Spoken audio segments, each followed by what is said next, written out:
chairman ang ating mga leaders dito sa hindi lang San Fernando but also in the whole of La Union. Kaya it's very good for me na makilala kayo lahat. The barangay chairman of San Fernando.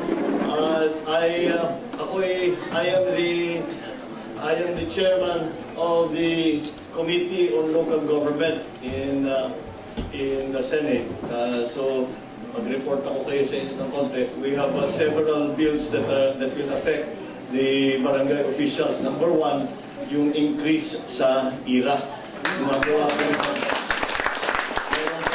batas na ginagawa namin para, number one, imbis na 40-60 ang sharing, gagawin 50-50 sa local government at saka sa...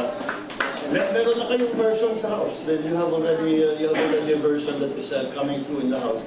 There is the other part of the increase na IRA is isasama hindi lamang yung koleksyon ng BIR kung hindi koleksyon ng buong gobyerno sa pagkalkula ng IRA. Because customs, yung VAT collections, all of those hindi sinasama sa ngayon. Ang calculation namin, kung isama lahat ng koleksyon at yun ang magiging basis ng pagkalkula ng IRA share, kahit 40-60 lang, may additional na kagad 92 billion para sa mga 92 billion para sa local government. And the intention is to use that, number one, para tumulong sa 4th, 5th, 6th class na municipalities. Secondly, also para sa pagtulong for the normalization on the devolution, because marami tayong devolved functions sa local government, wala namang pondo, so then natin kukunin. Meron akong batas na malapit na matapos, which is specific to the barangay officials, and this is the Barangay Officials Retirement Benefits Bill. Ibig sabihin,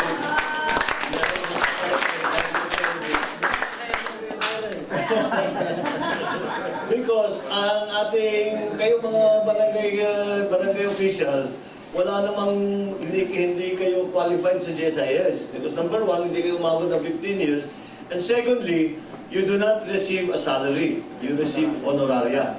So that means that you are not included. So sabi namin, that's not, mahirap naman yan. At ang dami natin pinapagawa sa ating mga barangay captain.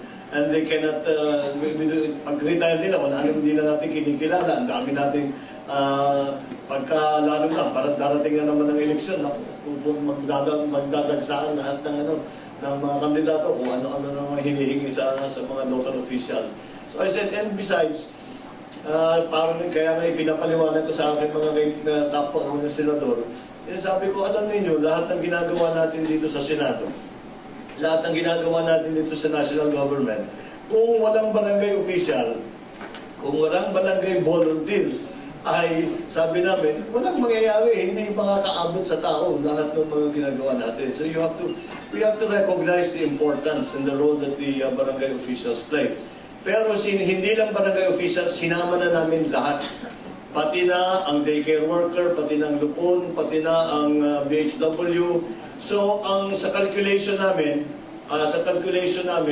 it will be more or less 5 billion kukunin namin sa share ng IRA ng national government. Di namin kukunin sa share ng local government.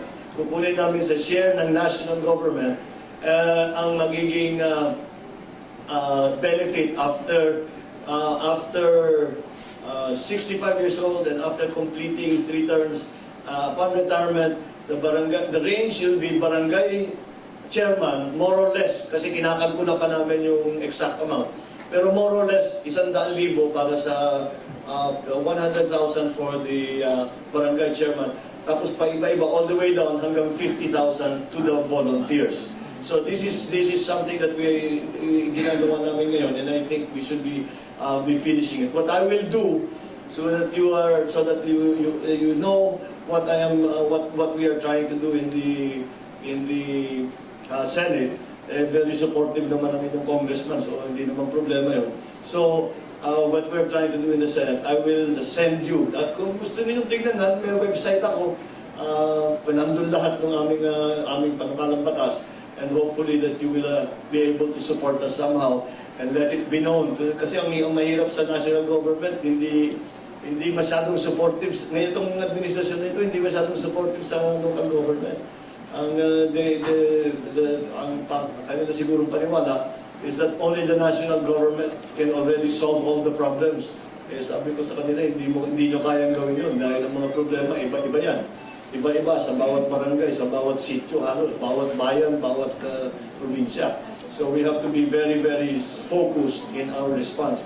And one of the ways that we give value to the work that you do, alam naman natin that the government will not function without the barangay officials. And it is very, very important because if when I am asked, ano sa palagay mo ang legacy ng inyong ama sa Pilipinas? Eh, sabi ko, marami naman sigurong iniwan sa Pilipinas ang aking ama. We have a sense of nationhood, we have a sense of oneness, we have a sense of unity, we are proud as a Filipino nung panahon niya. But perhaps the most important, arguably the most important legacy that he did was the creation of the barangays as the smallest political unit. That way, talagang democratic dahil lahat hanggang sa pinakababa ay pwedeng nakikipag-usap ang taong, hindi lang ang opisyal sa opisyal, kung hindi sa taong bayan. That is the importance of the work that you do, in that you have to deal with people. Kami, mga kausap namin, mga politiko rin. Pero kayo, kausap ninyo yung tao. Kaya napaka-importante ng inyong trabaho. At yun na nga, lahat ng aming ginagawa na malalaking programa, big project, kung hindi sa barangay officials, hindi haabot dyan. And that's why when I first became senator, ipinilit ko na maging local government chairman ako dahil I had to make sure that I still consider myself in local government, kaya we have a voice in government. So that is what we are trying to do. I will help. If you want to inform yourself, please look at my website. Tignan niyo yung mga yung pinag-uusapan natin ng mga batas. At sa ganun, maipaliwanag sa inyo kung ano yung aming ginagawa. So with your support, sana maging successful tayo, makakumbinsin natin ang ating mga national officials, the importance that the barangay chairman, the barangay officials, the barangay volunteers, the importance of their work, and beyond that, the value that we put on the work that you do, that we know is very difficult, that is takes up your whole time, and is sometimes even dangerous. So that is something that we are hoping to express, is the appreciation of government and of the country for the work that the barangay officials do. Thank you, and good afternoon.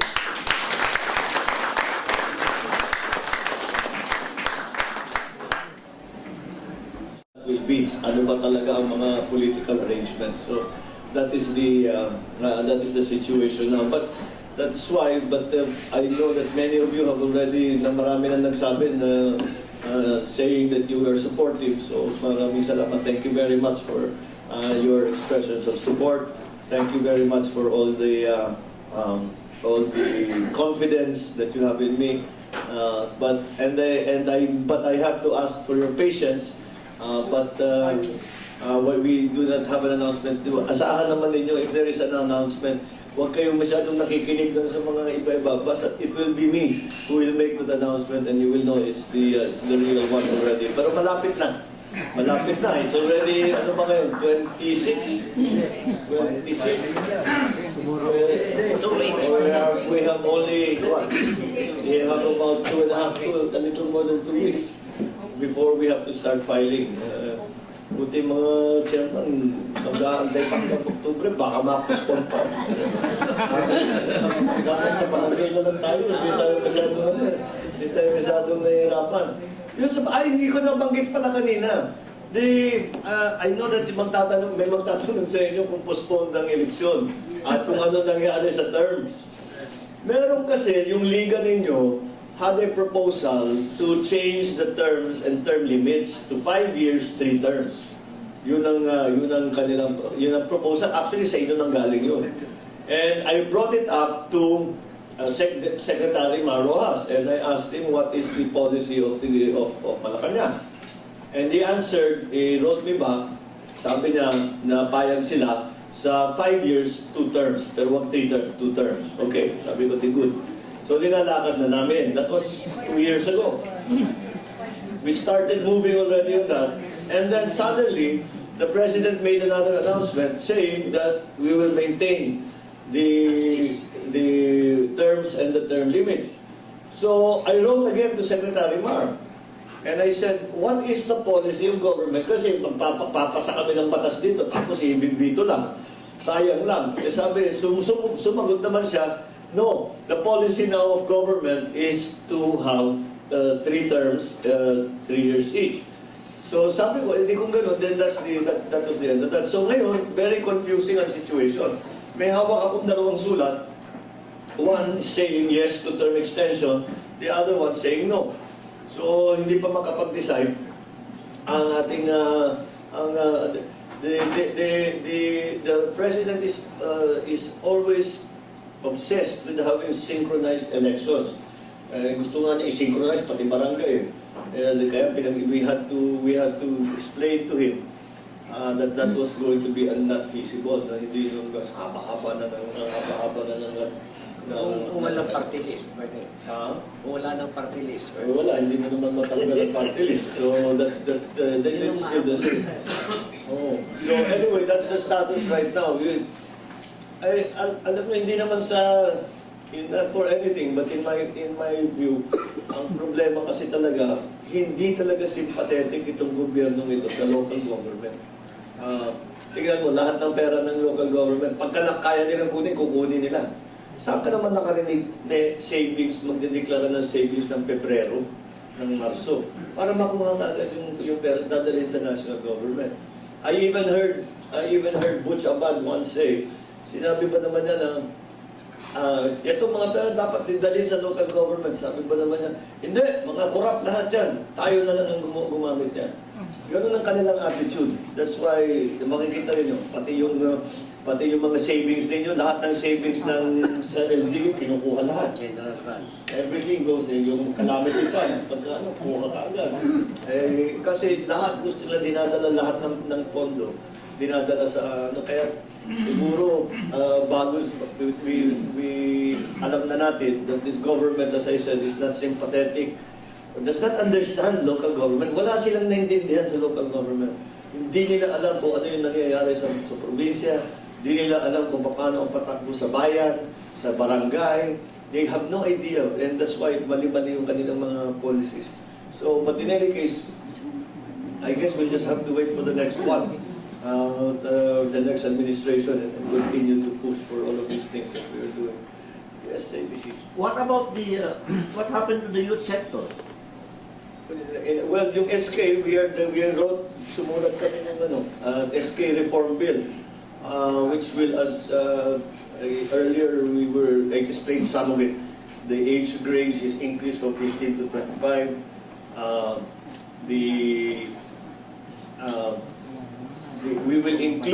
We will organize at each level the Youth Development Council at the provincial level and at the municipal level.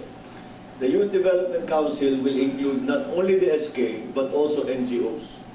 Because marami namang NGO na talagang ang kanilang focus is the youth movement. And they have been around for a long time. So pwede na sabi na, let's make sure that we can avail of that experience, of all of that hard work. So what we have now is we will have the SK chairman, yung nanalong SK, will be the head of the council. The council will have the SK members and also the NGOs. NGOs will have each of them will have one representative. The other one was the anti-dynasty that we said, yung mga anak ninyo, kung sa anti-dynasty na, yung mga anak ninyo hindi na pwede tumakbo. Although I don't know kung mga kapasa yun sa BICAM. Because hindi papayag siguro mga congressman. I don't know what the congressmen have in mind. Pero magpapayag na kami. Kasi yung provision is. It's very simple. Second degree of consanguinity of any elected official or any appointed official until pay grade 20. And the reason we chose pay grade 20 is because that is the pay grade of a principal. And the principal can influence the vote of their students. These are prohibited from running Prohibited for from- SK. No. Medyo mabagsik, pero I don't know kung makakapas na yun, but we tried. Ang sumulat pa naman ay isang Marcos, isang Aquino, at saka isang Ejercito. Puro galing sa political family. Pero siguro, baka nagpapasikat na lang kami. Then the other level, you know, kasi ginagaya natin yung KB. Yung KB napaka-successful eh. Kung titignan mo yung mga KB, hanggang ngayon nasa servisyo pa rin eh. And they never left government service, either sila mismo naging official, o sila ang naging assistant, or they are working in a department. And tinatanong ko sa kanila, bakit ganun? Yung KB, parang tuloy pa rin ang kanilang trabaho. Hindi na nawala sa kanila. Sabi lang, because yung training namin, kompleto, may ideology kami. And that's what we're going to try to introduce now in the training of the SK. Then additional funding, there will be a fund that we will set up so that if there are good projects or programs that are the initiative of an SK chairman, they can apply to avail from that fund. It will start at 50 million, pero palalakihin namin. We will avail of that fund as long as the program is approved by the National Youth Commission and the DILG. So, yun ang mga basic changes na ginawa namin. So, we tried to address all of the gusto namin sagutin lahat ng mga sinasabing kahinaan ng ating SK system. Yung age range dahil 15 to 17, lahat nasa eskwela. So they cannot really pay attention to their work. Besides that, hindi sila makapirma ng kahit na anong dokumento because they're only 17 years old. So that's what we include. The original proposal was 15 to 30. Pero when we were in discussion, deliberations, sabi 25, congressman na eh. So, bakit natin? So, ginawa namin 25. So, that's more or less what the situation is. Both politically for me and the other issues that we are dealing with in local government.